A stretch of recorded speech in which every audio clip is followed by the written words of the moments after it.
નમસ્કાર વિદ્યાર્થી મિત્રો, વેલકમ બેક માય ચેનલ. આપ સૌનું ફરી વખત દિલથી હાર્દિક સ્વાગત છે. વિદ્યાર્થી મિત્રો, આજે આપણે ધોરણ 11ની અંદર જે આપણું રનિંગ ચેપ્ટર છે the unit of life cell, જીવનનો એકમ કોષ, જેની અંદર આજે આપણે એક નવા જ ટોપિકની ચર્ચા કરવા જઈ રહ્યા છીએ. આજના ટોપિકની શરૂઆત કરતા પહેલા હું જણાવી દઉં કે જો નવા હો તો આજે જ ચેનલને સબસ્ક્રાઈબ કરી લેજો, જેથી કરીને નવા વિડીયોની જે નોટિફિકેશન છે એ તમને મળતી રહે. તો વિદ્યાર્થી મિત્રો, આજનો આપણો જે ટોપિક છે એ છે હરિતકણની રચના અને એનું કાર્ય. પ્રીવિયસ લેક્ચરમાં આપણે પ્રસ્તાવના જોઈ ગયા, એનું ઇન્ટ્રોડક્શન એ આપણે પૂર્ણ કરી ગયા. આજનો પોઈન્ટ એ આપણા માટે સૌથી અગત્યનો રહેશે, કારણ કે આજે આપણે એની રચના, એનું સ્ટ્રક્ચર અને એનું કાર્ય એટલે કે એનું ફંક્શન એ જોવાના છે. તો જોઈએ, શરૂઆત કરીએ વિદ્યાર્થી મિત્રો હરિતકણની રચના અને એનું કાર્ય. પોઈન્ટ અહીંયા આપણે દર્શાવીએ કે હરિતકણની રચના અને કાર્ય. હરિતકણની રચના અને એનું કાર્ય. શરૂઆત કરીએ વિદ્યાર્થી મિત્રો રચનાથી, અને રચનાને આપણે સંપૂર્ણ રીતે આકૃતિ દ્વારા સમજશું. અહીંયા આપણે આકૃતિની શરૂઆત કરીએ અને એની દ્વારા લખાણ એ જોઈએ. વિદ્યાર્થી મિત્રો, હરિતકણ એટલે કે ક્લોરોપ્લાસ્ટ અંગ્રેજી નામ એ ધ્યાન રાખજો. હરિતકણ જેને આપણે ક્લોરોપ્લાસ્ટ કહે, અને ક્લોરોપ્લાસ્ટ એ બે આવરણ ધરાવે, બે મેમ્બ્રેન એ ધરાવે. જોઈ અહીંયા એની એક સંપૂર્ણ રચના એ આપણે જોવા જઈએ હરિતકણની, તેની સંપૂર્ણ રચના એ કંઈક આવી રીતના આપણે જોઈ શકશું કે અત્યારે આપણે જે આ રચના દર્શાવીએ છીએ એ રચના એ હરિતકણની છે. વિદ્યાર્થી મિત્રો, હવે હરિતકણની અંદર આપણે જોવા જઈએ તો હરિતકણની અંદર બે આવરણ એ જોવા મળે, બે આવરણ એ જોવા મળે, જેમાં સૌથી બહારનું આવરણ જેને આપણે બાહ્ય આવરણ કહીએ, સૌથી બહારનું આવરણ જેને આપણે બાહ્ય આવરણ કહીશું. તો વિદ્યાર્થી મિત્રો, અહીંયા આપણે શરૂઆત કરીએ. પોઈન્ટની શરૂઆત એ અહીંયાથી કરશું કે હરિતકણ બે સ્તરો ધરાવે છે. હરિતકણ એ બે સ્તર ધરાવે છે. બે સ્તર કયા? તો કે એક બાહ્ય સ્તર અને બીજું અંતસ્તર. એટલે અહીંયા સૌથી પહેલો પોઈન્ટ એ આપણે દર્શાવીએ કે બાહ્ય આવરણ, જે સૌથી બહારનું આવરણ છે, જે આપણે અહીંયા દર્શાવીએ. વિદ્યાર્થી મિત્રો, આકૃતિ સાથે જ લખાણની ક્રિયા એ રાખજો અને છેડ સુધી મારી સાથે જોડાયેલા રહેજો, તો પોઈન્ટ આખો ક્લિયર થઈ જશે.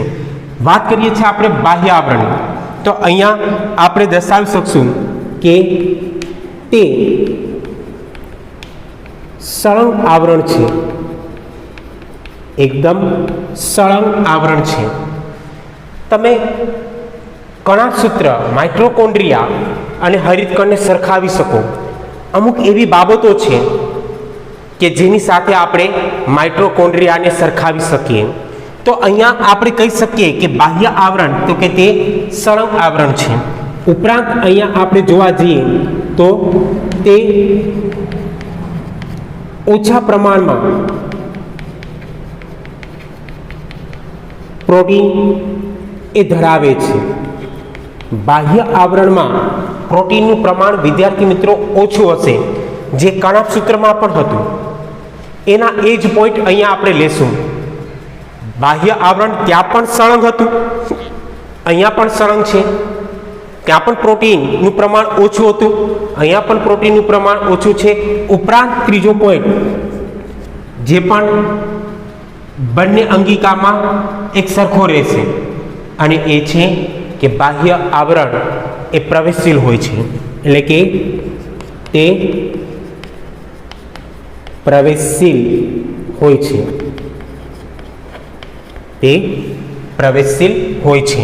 તો વિદ્યાર્થી મિત્રો, આ જે વાત કરી ગયા આપણે એ આવરણ હતું બાહ્ય આવરણ. હવે ખાસ કરીને એની અંદરની તરફ જે આવેલું આ જે આવરણ છે, જે અંદરની તરફ છે, અને અંદરની તરફ આવેલું આ જે આવરણ છે એને આપણે અંત આવરણ તરીકે ઓળખી શકશું, કે આ આવરણને આપણે અંત આવરણ કહેશું. એટલે વિદ્યાર્થી મિત્રો, અહીંયા બીજો પોઈન્ટ આવશે અંત આવરણનો. અંત આવરણ તો પોઈન્ટ અહીંયા એ જ આવશે કે તે અંદરનું આવરણ છે. તે અંદરનું આવરણ છે. Point clear. બીજો પોઈન્ટ અહીંયા એ આવશે કે તે વધુ પ્રમાણમાં પ્રોટીન ધરાવે છે. તે વધુ પ્રમાણમાં પ્રોટીન એ ધરાવે છે. અહીંયા ઓછા પ્રમાણમાં પ્રોટીન હતું, અહીંયા વધુ પ્રમાણમાં પ્રોટીન છે. અને ત્રીજો પોઈન્ટ આવશે વિદ્યાર્થી મિત્રો કે તે પસંદગીમાન પ્રવેશશીલ પટલ તરીકે વર્તે છે. તે પસંદગીમાન પ્રવેશશીલ પટલ તરીકે વર્તે છે. Point clear. તો આ બે આવરણની વાત એ આપણે કરી ગયા. એક બાહ્ય આવરણ અને બીજું અંત આવરણ, જેને આપણે તફાવત તરીકે પણ લઈ શકીએ. ડિફરન્ટ એ અહીંયા જોવા મળે છે, એટલે તફાવત તરીકે પણ આપણે એને દર્શાવી શકીએ કે બહારનું આવરણ તો બાહ્ય આવરણ, અંદરનું તો અંત આવરણ ઓછું પ્રોટીન ધરાવે તો એ બાહ્ય આવરણ, વધુ પ્રોટીન ધરાવે તો એ અંત આવરણ. અને ખાસ કરીને બંને ભાગ એક સિમિલારિટી ધરાવે છે, અને છે કે બંને ભાગ એ પ્રવેશશીલ પટલ તરીકે વર્તે છે. ક્લિયર. હવે વિદ્યાર્થી મિત્રો, ખાસ કરીને અહીંયા ત્રીજો પોઈન્ટ એ આપણે દર્શાવીએ તો ત્રીજો પોઈન્ટ આવશે જ્ઞાનાતંત્રનો. ત્રીજો પોઈન્ટ એ આવશે જ્ઞાનાતંત્રનો. હવે વિદ્યાર્થી મિત્રો, અહીંયા ખાસ ધ્યાન રાખજો કે જ્ઞાનાતંત્ર એ આપણે કોને કહીએ. તો અહીંયા ખાસ જો આવી રીતના અંદરની તરફ એક જ ભાગ જોવા મળે, આ એક જ ભાગ, તો આ એક જ ભાગ આવેલ હોય તો એને આપણે ગ્રેના કહીએ. એને આપણે કયા તરીકે ઓળખી શકશું? ગ્રેના તરીકે. એક જ હોય તો. જ્યારે આવી રીતના ગ્રેનાના ભાગો એ જોડાતા જાય, મીન્સ આવી રીતના ગ્રેના એ જોડાય, તો એના દ્વારા આ બનતો સંપૂર્ણ જે ભાગ છે એ સંપૂર્ણ ભાગને કહેવાય ગ્રેનમ. એક તો ગ્રેના અને એક કરતાં વધારે ગ્રેના જોડાય તો બનતો ભાગ એ ગ્રેનમનો. પોઈન્ટ અહીંયા ક્લિયર રાખજો ખાસ. એટલે અહીંયા શરૂઆત કરીએ જ્ઞાનાતંત્રની, તો કે તે ગ્રેના ધરાવે છે અને એક કરતાં વધારે ગ્રેના જોડાઈને ગ્રેનમ બનાવે છે. એક કરતાં વધારે ગ્રેના જોડાય અને બનતો ભાગ એ કેનો વિદ્યાર્થી મિત્રો? તો કે ગ્રેનમનો. બિલકુલ આવી જ રીતની રચના એ તમને અંદરના ભાગે જોવા મળે કે અંદરના ભાગે આવી રચના એ ગોઠવાયેલી હોય કે ગ્રેના એ જોડાતી જાય અને એના દ્વારા ગ્રેનમ એ બને. આવી રીતના હરિતકણની અંદર ઘણી બધી ગ્રેનમ એ આવેલી હોય છે. પણ ખાસ કરીને વિદ્યાર્થી મિત્રો અહીંયા આપણે જોવા જઈએ કે આ જે બે ગ્રેનમ છે એને આવી રીતના જે જોડતો ભાગ હશે, બે ગ્રેનમ એ આવી રીતના એકબીજા સાથે જોડાયેલ હશે અને એકબીજા સાથે જોડતો આ જે ભાગ છે એને કહેવાય આંતરગ્રેનમ પટલ. આંતરગ્રેનમ પટલ. હું અહીંયા પોઈન્ટ લખું છું કે આ જે ભાગ છે જેને આપણે આંતરગ્રેનમ પટલ કહીએ, અથવા બીજા શબ્દમાં કેવું હોય તો એને આપણે આધારક થાઇલેકોઇડ તરીકે પણ ઓળખી શકીએ કે આધારક થાઇલેકોઇડનો ભાગ છે. તો અહીંયા આપણે પોઈન્ટ દર્શાવીએ, નવો પોઈન્ટ કે આંતરગ્રેનમ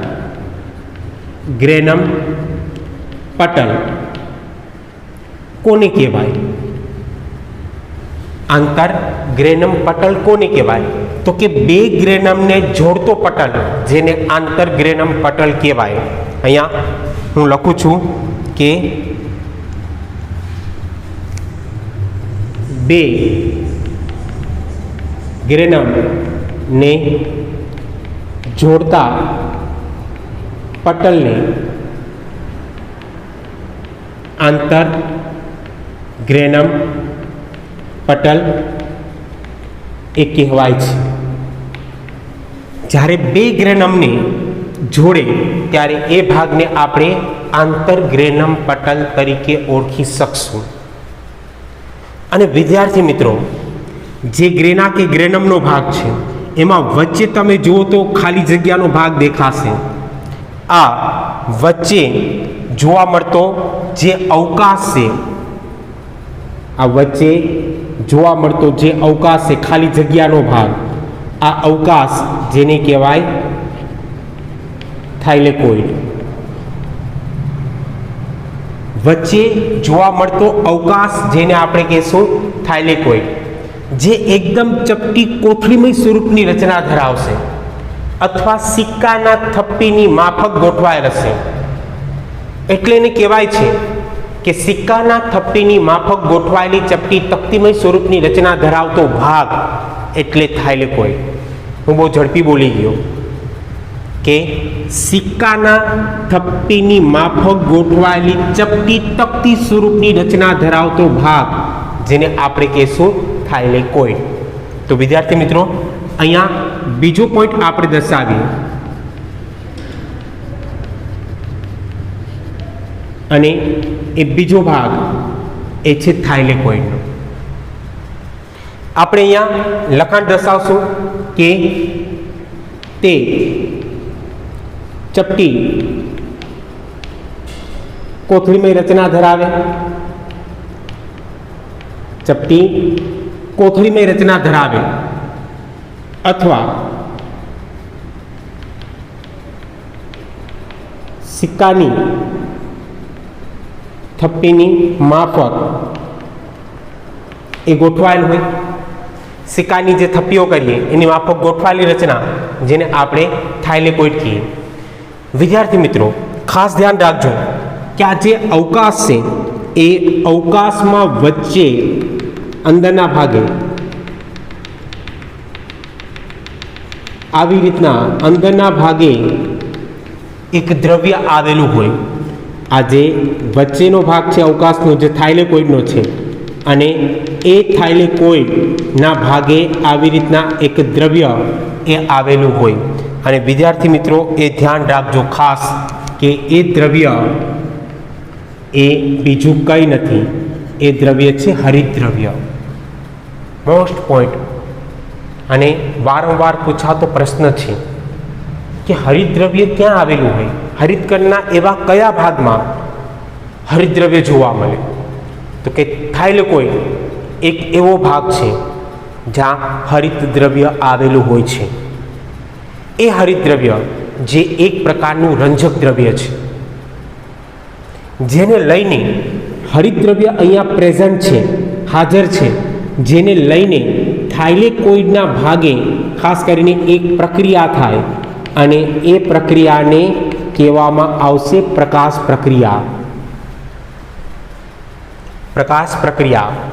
વિદ્યાર્થી મિત્રો આપણે ખ્યાલ છે કે હરિતકણ નામની અંગિકા એ વનસ્પતિમાં જોવા મળે, અને એનું મુખ્યત્વે કાર્ય એ ફોટોસિન્થેસિસ એટલે કે પ્રકાશ સંશ્લેષણનું છે.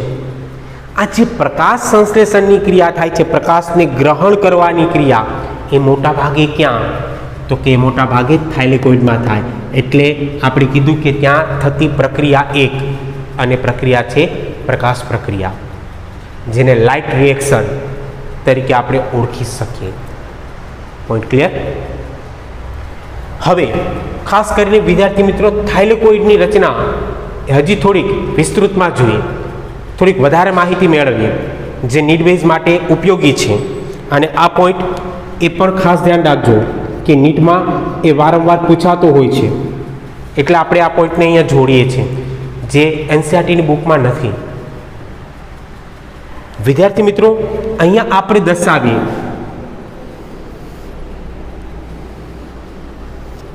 ખાસ કરીને આવી રીતના આ રચનાઓ જોવા મળે. આવી રીતના આ રચનાઓ એ જોવા મળતી હોય છે.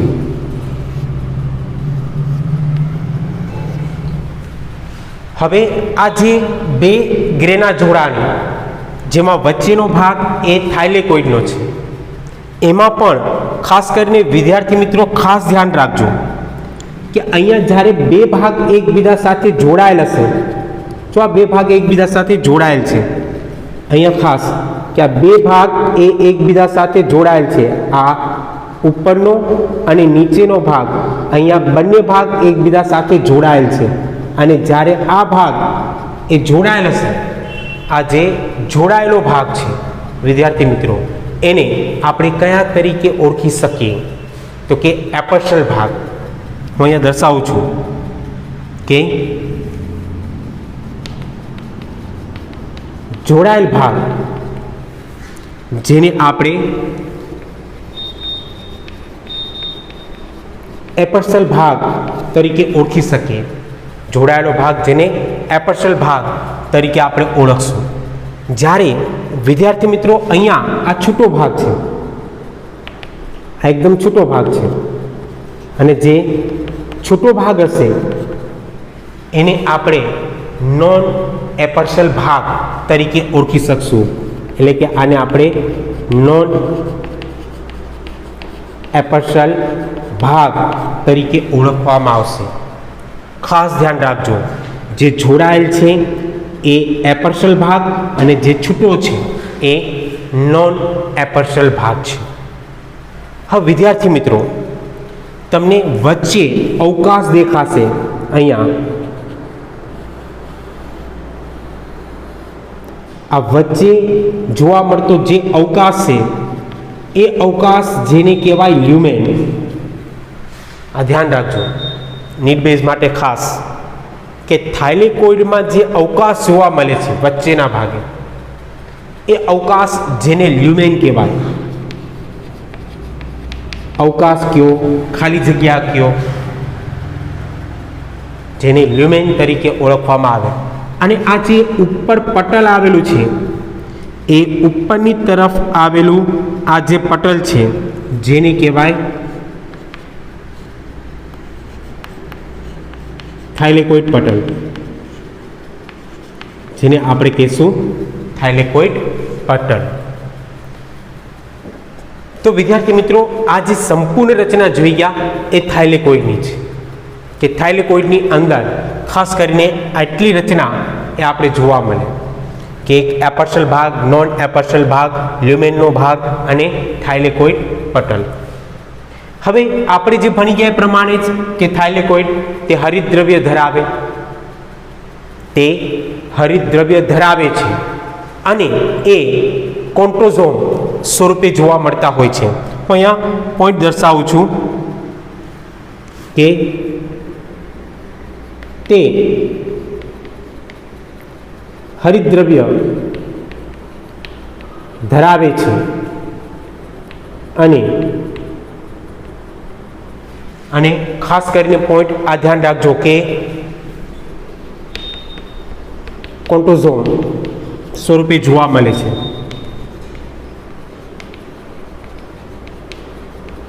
આ પોઈન્ટ ખાસ કે કોન્ટ્રોઝોમ સ્વરૂપે જોવા મળે છે. હવે હરિતદ્રવ્ય ધરાવે છે તો આપણે જોઈ ગયા, પણ કોન્ટ્રોઝોમ એટલે શું? તો કે ખાસ કરીને એક રંજક દ્રવ્ય તંત્ર આવેલું હોય કે જેની અંદર ખાસ કરીને આવા રંજક દ્રવ્યો એ જોવા મળે અને એ અણુઓ તરીકે વર્તે, મોલેક્યુલ્સ તરીકે વર્તે. એવું કહેવાય છે કે 200 થી લઈને 250 જેટલા આવા મોલેક્યુલ્સ એ આવેલા હોય જે કોન્ટ્રોઝોમ્સ તરીકેનું કાર્ય એ દર્શાવે.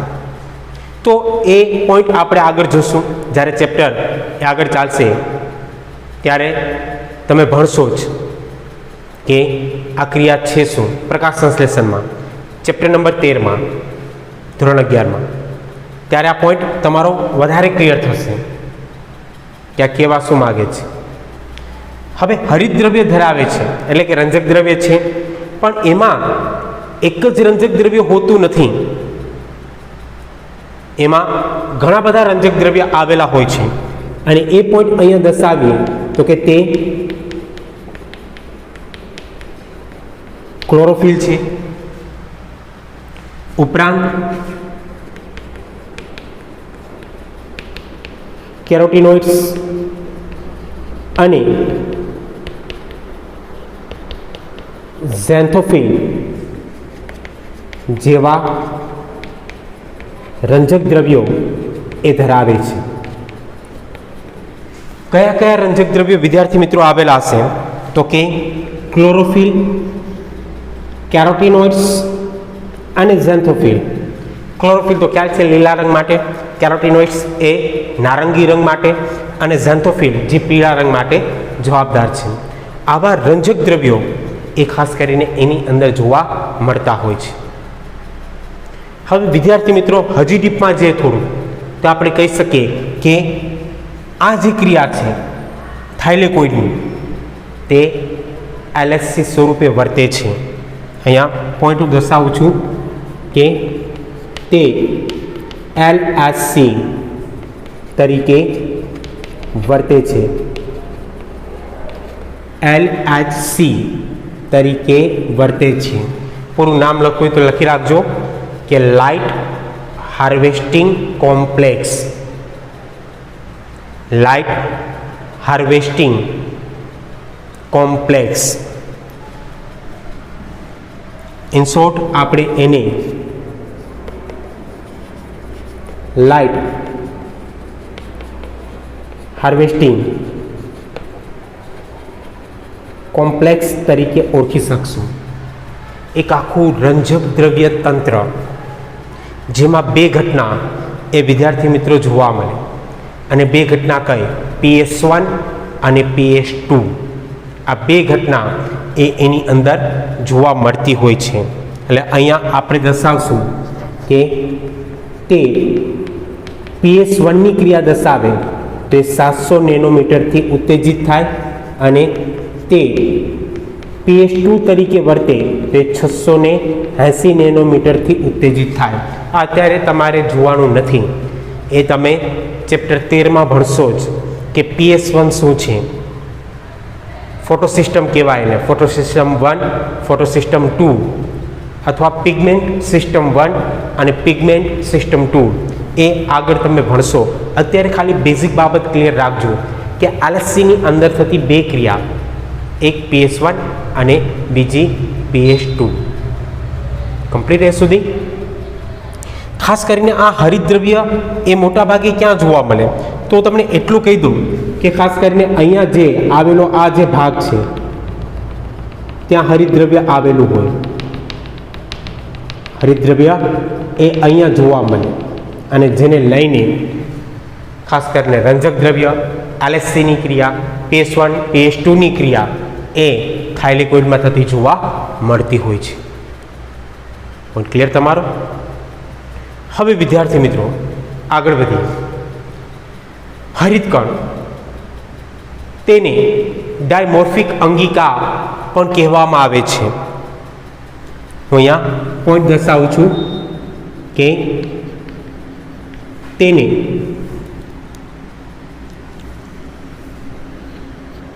ડાયમોર્ફિક અંગિકા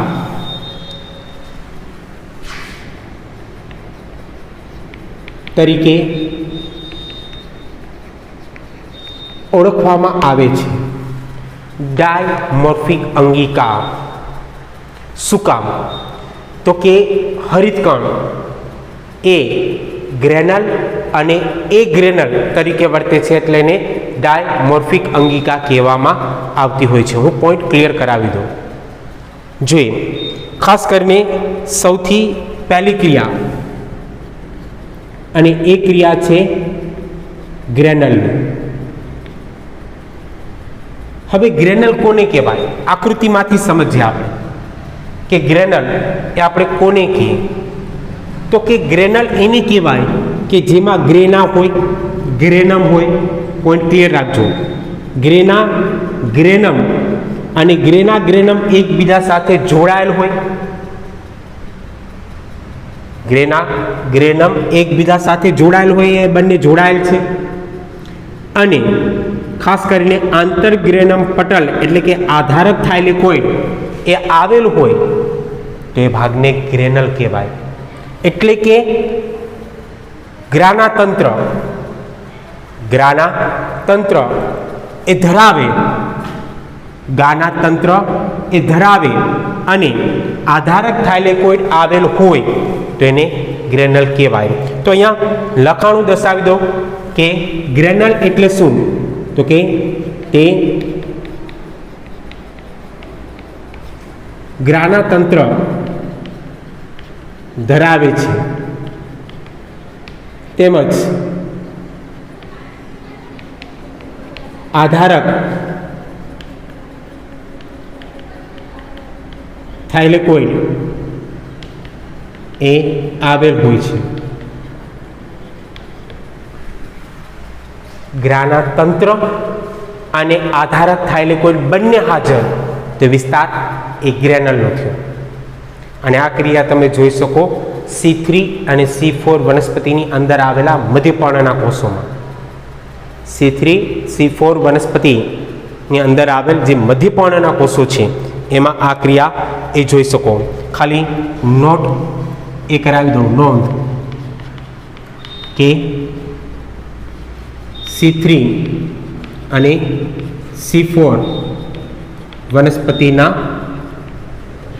મધ્ય પર્ણ કોષોમાં આ ક્રિયા જોવા મળે. કમ્પ્લીટ સુધી. હવે વિદ્યાર્થી મિત્રો બીજો ભાગ એ ગ્રેનલનો. બીજો ભાગ એ છે એ ગ્રેનલ. હવે અહીંયા ડિફરન્ટ ખાસ ધ્યાન રાખજો. એ ગ્રેનલમાં શું હોય? તો કે એ ગ્રેનલમાં ગ્રાનાતંત્ર હોતું નથી. એટલે કે ગ્રેનમ જોડાયેલ નહીં હોય. ખાલી આવી રીતના થાઇલેકોઇડ આવેલા હોય પણ થાઇલેકોઇડ છૂટા હોય. અહીંયા ગ્રેનમ જોડાયેલ છે અને એમાં થાઇલેકોઇડ તમે જુઓ છો, પણ અહીંયા ખાલી થાઇલેકોઇડ હશે, ગ્રેનમ જોડાયેલ નહીં હોય. એટલે કે ગ્રાનાતંત્ર એ આવેલું હોતું નથી.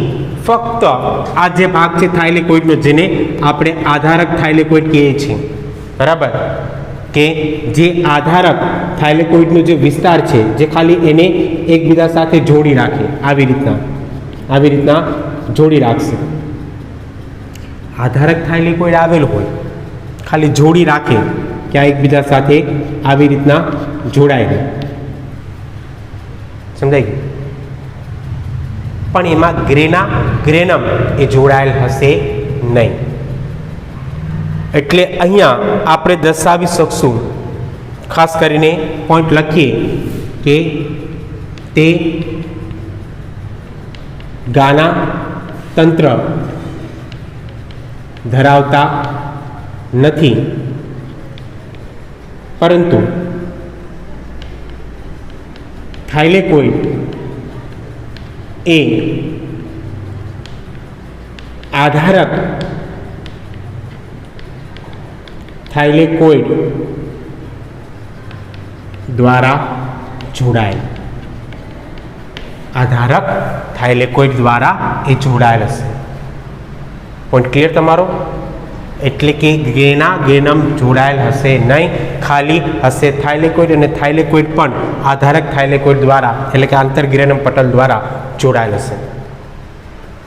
પોઈન્ટ તમને એવો ઉપસ્થિત થાય કે બે ગ્રેનમને જોડે એને જ આંતરગ્રેનમ પટલ કહેવાય. હા વિદ્યાર્થી મિત્રો, બે ગ્રેનમને જોડે એને જ આંતરગ્રેનમ પટલ કહેવાય, પણ અમુક કન્ડિશનની અંદર ખાસ કરીને એ થાઇલેકોઇડને પણ જોડે છે.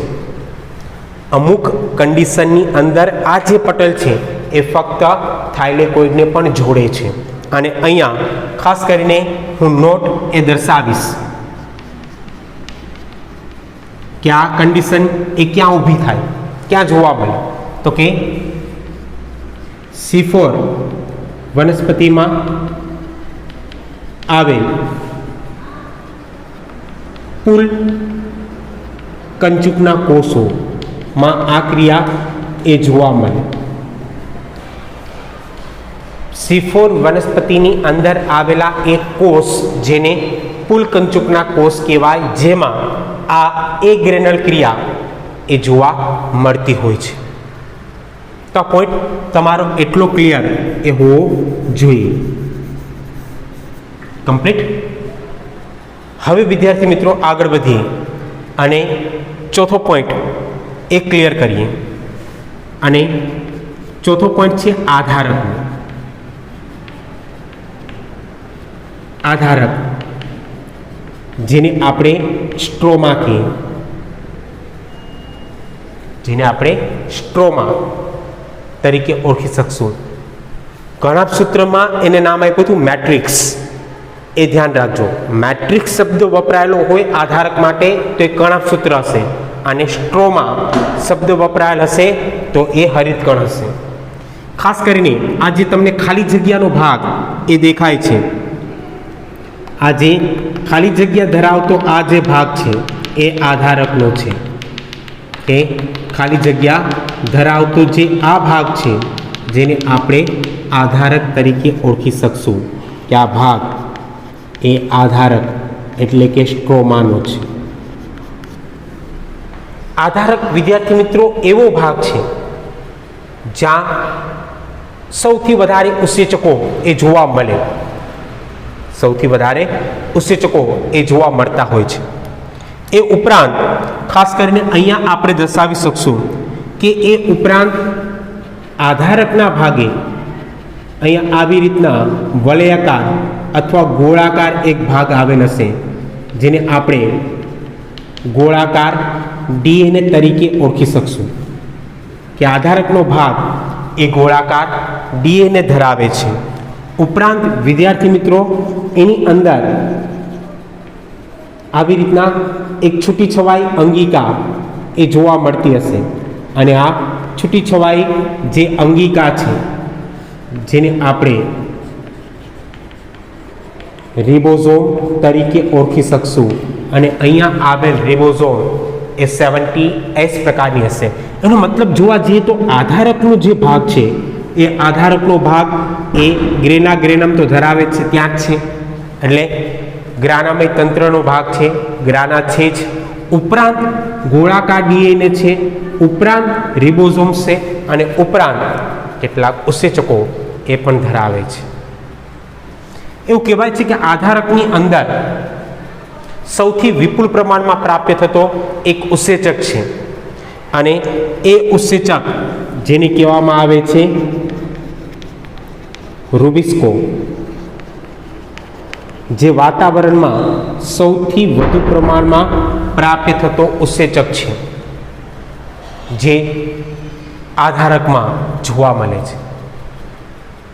રૂબિસ્કો રિબ્યુલોઝ બાયફોસ્ફેટ કાર્બોક્સાઇલેઝ ઓક્સિજનેઝ જે ઉત્સેચક છે અહીંયા જોવા મળશે. તો શરૂઆત કરીએ આધારકની. તો અહીંયા આપણે પોઈન્ટ દર્શાવશું કે તે ગ્રાનાનો ભાગ, ઉપરાંત ગોળાકાર ડીએનએ અને રિબોઝોમ જે 70S પ્રકારના છે એ ધરાવે છે. Clear point. આધારક એ ગ્રેનમ જેને ગ્રાનાનો ભાગ કે, ઉપરાંત ગોળાકાર ડીએનએ, ઉપરાંત રિબોઝોમ્સ એ ધરાવે છે. આ ઉપરાંત વિદ્યાર્થી મિત્રો કેટલાક આયનો પણ આવેલા હોય છે. આ ઉપરાંત કેટલાક આયનો પણ આવેલા હોય છે. એટલે અહીંયા આપણે દર્શાવીએ કે આ ઉપરાંત તે મેગ્નેશિયમ, મેંગેનીઝ આયનોની વાત કરીએ છીએ અને ઉપરાંત ફેરસ આયનો એ આવેલા હોય છે. ફેરસ આયનો એ ધરાવે છે. કુલ 3 આયન એ આપણે અહીંયા દર્શાવી શકીએ કે મેગ્નેશિયમ, મેંગેનીઝ અને ફેરસ આયન એ જોવા મળતા હોય છે, જોવા મળે છે. કમ્પ્લીટ સુધી તો આ આધારકની વાત થઈ. અને વિદ્યાર્થી મિત્રો હરિતકણ જે ઓટોનોમસ અંગિકા છે એ આપણે દર્શાવીએ કે તે ઓટોનોમસ અંગિકા છે. ઓટોનોમસ અંગિકા અથવા સેમી ઓટોનોમસ અંગિકા તરીકે આપણે એને ઓળખીએ કે અર્ધ સ્વયં સંચાલિત અંગિકા, અર્ધ સ્વયં સંચાલિત અંગિકા કે અડધું કામ એ પોતાની રીતે જ કરી લે છે. જેમ આપણે કણાદ સૂત્રમાં જોઈ ગયા હતા. એની પાછળનું મેઇન રીઝન આ છે, ડીએનએ આવેલું છે, ગોળાકાર ડીએનએ, વલયાકાર ડીએનએ. એના કારણે ઓટોનોમસ અંગિકા છે, સ્વયં સંચાલિત અંગિકા તરીકે આપણે એને ઓળખી શકીએ.